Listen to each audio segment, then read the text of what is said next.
After buying my Lexus, so many folks have been asking me, what is my used car process? Where am I getting these cars from?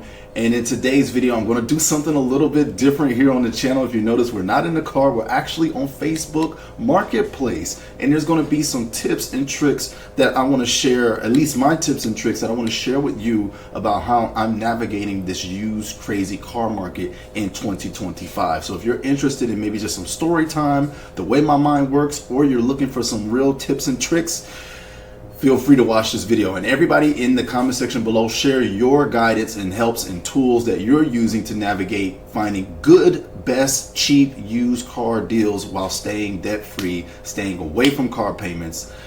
Let's jump into it. So just a quick disclaimer before you guys watch this video. This is something that I'm trying new, and as with anything private sale, used sales, make sure you have some sort of contingencies plans. Go and look at these cars with a family member before you try any of these private sale deals. Always make sure you're dealing with a legit person and a legit entity so that you don't fall into any scams or traps. Hopefully this video will help you guys with that, and comment down below if there's any other tips that I can give you.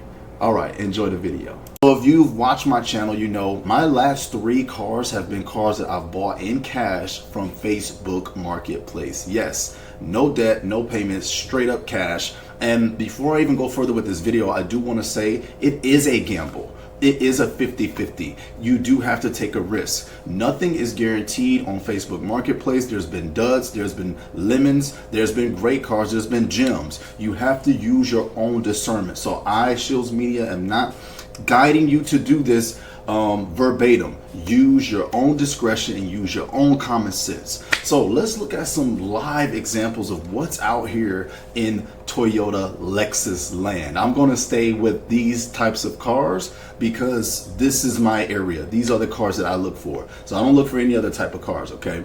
It's hard out here, and I want to go about my process. So let's just take the first one. We're in the Kentucky area here. We see a 2005 Toyota Highlander for $5,700. It was posted 4 weeks ago. It's at 174,000 miles. One of the first things that I do, obviously, I check out the pictures, right? Go through the pictures, try to see the way that the interior was taken care of, try to see if there was any care or love placed into the vehicle. This vehicle looks very clean. They probably just cleaned it for the pictures, but at least it still looks great, okay? That's one of the first indicators you want to look for. Next, I go straight to the description because description is key. Seeing how willing they are to tell you about the real deal about the car is more likely that these people will actually conversate and negotiate with you when you start to get to the messaging process. 2005 Toyota Highlander 4-wheel drive SUV, regular oil changes, that's a good thing. Brakes taken care of, that's a great thing. Clean inside and runs great, we can see that. If you need to see it running, perhaps ask for a video. If the person's willing to give you a video, that's another good sign for this person because they're willing to work with you about the real condition of the car. Downsizing, since I have 4 vehicles, clean, title in hand, cash only, must meet in whatever. All right, why I like this listing. Let me tell you guys why I like this car, and this would be something that I would seriously look at if I was looking for an old school Toyota SUV. Before we even go into this type of car, you have to do your own research about the vehicle that you are looking for. So go do your exact research on a 2005 Toyota Highlander. You have to double check your work, and then redouble check your work before you start to pursue something. So just know that. Do your due diligence, check every single T that you just checked, and go and check it again when it comes to Facebook Marketplace cars and the car brand itself. Jumping back to what I was saying, there's a couple reasons why I like this listing here. Clean title. I personally don't do salvage or rebuilt. That's just me. Some mechanics may feel differently, but I don't touch a title that's salvage or rebuilt. I stay away from it. I like that this is a clean title right here. I like that the person is saying cash only. And then what's also good about this detail is that the person included their actual work schedule. Let me tell you guys about people who are ready to seal a deal. They will post their schedule and they will be available to you whenever the opportunity presents itself. So I have no doubt in my mind, if I were to message this person seriously about meeting up and looking at this car, test driving this car, this person would probably oblige to all of my things. So, and then one other thing, I also check the stars, the reviews. Check the reviews of the person that you're going to buy from. In this case, this person has a 5-star review. Everything is checking out. And also look for this here, highly rated on Marketplace. These are all great signs. 174 is a Toyota Highlander, still probably has tons of life in it. I would seriously consider checking out this car if this was the type of like vintage, not vintage, but old school daily. I think this is a winner right here. All right, let's go back out there to the market here. One thing I like to do too, I like to look for cars in the last 7 days. Typically, with the exception of maybe that last listing that I just showed you, if something's been listed for a while, there could be something potentially blocking its sellability. So always look into it. However, that's not always the case because my Lexus was up for a little bit and then I went and grabbed it. So you never really know. It's just situational. All right, let's see what else is out here in Toyota land. Let's click a high mileage example and see if this is something that some folks may run into. 2012 Toyota Camry, 256,000 miles, good condition, runs and drives great. Private message if interested, 5,500 or best offer. Now the car does look in great shape and I'm personally biased for 2012. This is one of my favorite interior designs. I love these cars. However, I would say, and this car looks like it's been taken up and taken care of and it's doing great. My only issue would be those miles. I mean, it's not too crazy because it is a 2012, but you would have to ask so many questions about this car's maintenance in this case. One of the cases I would say, I would ask this person, what does your maintenance history look like? How many owners have there been? Is the car title clean? There's so many questions I have. What type of major maintenance work has been done? Has the torque converter been taken care of because it's a 2012? See, when you don't see this type of information in the description already listed, you have to probe and ask those questions with almost certainty because you don't want to run into a 5,500 money pit.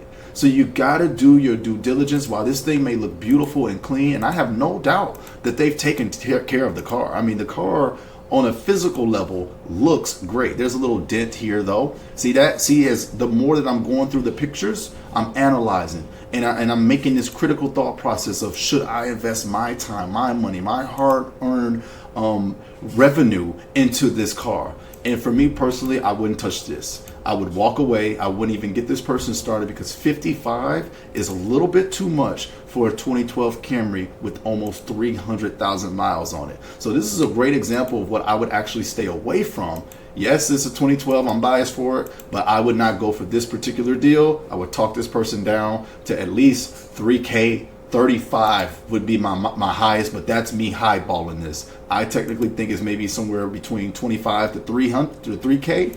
I wouldn't go a dime higher because who knows what type of maintenance traps are waiting for this car. It's a Camry, my favorite car, but 250K is a lot, guys. Let's go ahead and check on some Lexus ES 350 since that's the theme of the channel, right? Okay, here's a 2008. All right, let me let you guys know. Let's click on this 2008 right here. If you guys go watch my previous videos, go check out my previous videos about me buying my brand new, I just got a new used 2008 Lexus ES 350 and I got it for 3K. And mine was at 70,000 miles. Okay, so what I want you guys to really check out here is look at the price of this, 6,500 for a Lexus ES 350 at 238,000 miles. I have no doubt that this car is reliable. I hope it is. I just got one. It looks very similar to mine, same color. This person's given a lot of details. It looks like it was taken care of, regular family usage. Let's check for a couple things here. Two owners being listed is pretty darn good. That means it hasn't been in a lot of different hands. It's a clean title, which is another great sign.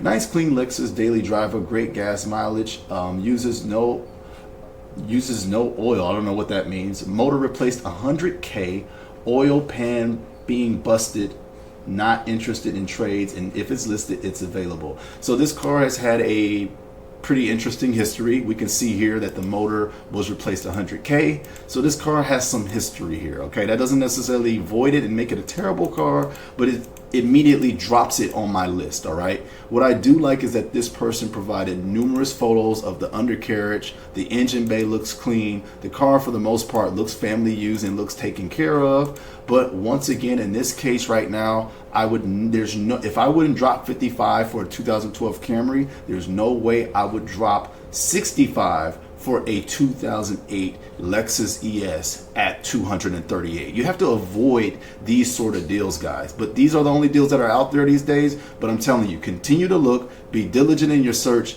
Don't just go with the first thing you see, because these type of things are out here. Me personally, I would avoid this car. This would not be something that I would bring home. Now let's look at something a little bit more modern. You notice I'm always going for those cars that are kind of middle-aged these days, but let's go for somebody who has a little bit more of a bigger budget that's looking for something reliable. We have a Lexus RX 350 2015 at 12.5, 2 owners, clean title, and they give you a description: 168,000 miles, backup camera. The car looks great. It looks like it's been taken care of as well.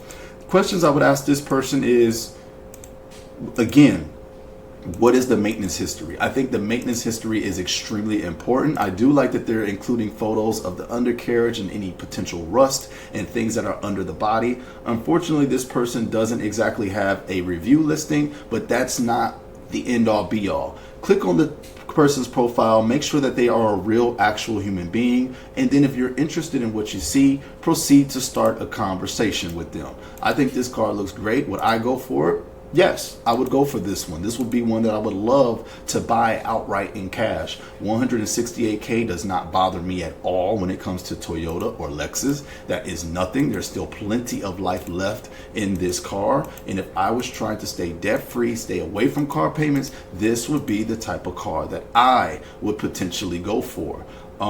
This is a little bit out of my budget, so I'm always keeping it real with you guys. I'm not some rich person with a whole bunch of net worth. This is a little bit out of my budget, but if you have the budget, you can still get you something that looks this clean and very nice. What you got to go to latest model for? But again, go do your research, see which model is the best, see what their problems are, and then if you're interested, proceed to start a conversation. I like how transparent this person is, and if they had the Carfax to go along with it in the maintenance history, I would 100% pursue this one. Now, last but not least, I'll go ahead and check out this Lexus ES 350 2014. I don't know, this baby looking kind of clean. This might be, okay, you know what, guys? I think I'm in love. This is going to be my next car. This thing is clean. So this is what the next generation of Lexus look like, huh? From mine. This baby clean right here. But okay, let's not get distracted. 149,000 miles. The price is 11.5. It's a clean title. They list pretty much the features of the car. When I see people do that, I'm not particularly that impressed, because I can look up the features of the car from anywhere. I want to hear the real deal. I want to hear the nitty gritty. What problems have it given you? What is the maintenance history like? Potentially, if you guys can, try to get why they're even selling it. When it came to me and my Lexus, the guy was just in a rush to move and he had to get rid of the car because he didn't want to have 2 cars. So if you can get a little bit of story out of them too, it can make you feel even better about your purchase. This person also has great reviews here, which is good. Now, one thing about the reviews that I want to touch on, even though you may go into the reviews, you have to try to distinguish if this is a private seller or if this is a dealership that's cross-promoting on Facebook Marketplace. Either or, when it comes to dealerships, I particularly like to just go to the dealership itself through its website, because dealing with the person through Marketplace is kind of weird. I personally lean toward more private sales because there's a little bit more humanity behind it, if you guys know what I mean, like a little bit more emotion, and I feel like that person's more willing to negotiate and haggle than the dealership who's just cross-promoting the same listing across multiple different sites. Okay, so that's just how I feel about it when it all comes down to it. But I would pursue this. If I had that type of revenue, if I had that type of savings for a car budget, this would definitely be something that I get. Well, that baby is clean. Y'all let me know if the Lexus ES 350 2014 is a good potential buy, because this might be the next one that I get. So guys, this is just the start of this video series for me. I'll be going into so many more tactics that I use, negotiation tactics, and just things to help people find used, reliable, affordable, debt-free cars. our industry and the YouTube streets are just filled with negativity about car payments and all this other things and people in debt. Well, I want to do something different and help as many people as I can find some of the deals that I've been blessed to find. So I want to put a positive spin on this car thing, and it doesn't have to always be the end of the world. Let's try to help people with our platforms, and that's what I'm setting out to do. And I'm going to do the best that I can do and learn as much as I can to help you guys potentially do things the way that I've done things. Okay, God bless all of you. Thank you so much for supporting my content, and I'll see y'all in the next video. Peace.